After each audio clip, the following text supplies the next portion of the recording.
try to reflect back on my time here at Kansas State, and I didn't want this to be anything about me, but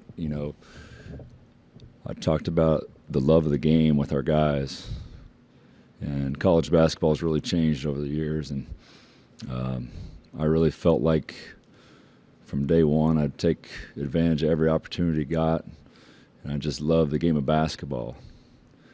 And I told these guys, it's taken me a long way in life, and it's provided for my family in about every capacity that I've worked in the game of basketball. So my message to our guys is just to appreciate every opportunity you have to play the game. And sometimes people think we ain't playing for anything, but at the end of the day, we're playing, fighting to play the game the right way, fighting to play with pride, and just fighting to understand that every opportunity we're blessed with to play the game of basketball it's important. And I was disappointed with that first half, and I don't feel like that kind of message resonated with the way we played. But I'll give our guys credit. They had that grit and tenacity to compete, and had every opportunity to win that game late. Just never felt like we get the ball to bounce our way or get the call, the timely call when it mattered.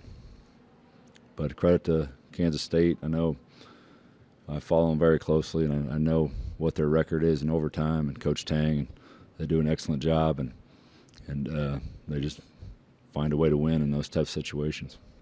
What were your emotions coming up on the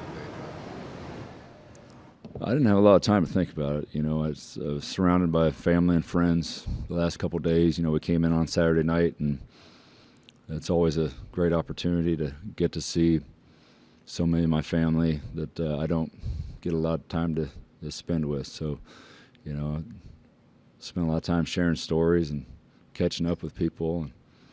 But it was you walk out on that floor and you think back to the time you had here, and I was a walk-on here at Kansas State, and I did it for the love of the game. I wanted to scratch that itch.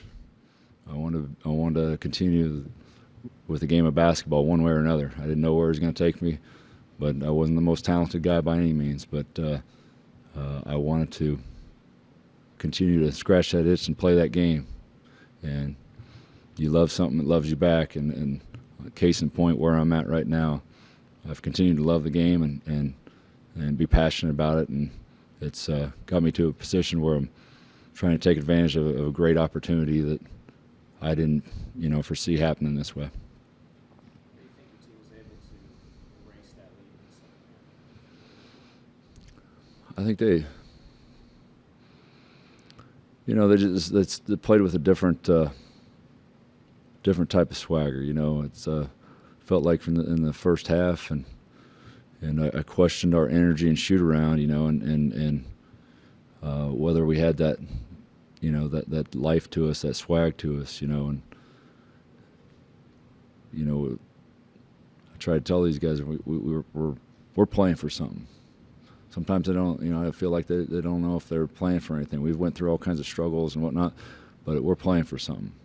There's always that team in March that gets on a run, and late February, March, and gets on a run and starts to gel. But I didn't see that in the first half, and I really got after them at halftime, and questions or motives for the game, and I felt like they played the game more free. They played that the way it's supposed to be played, with that type of tenacity and aggression. Anything else? He was good. He was really good. He when he lets the game come to him and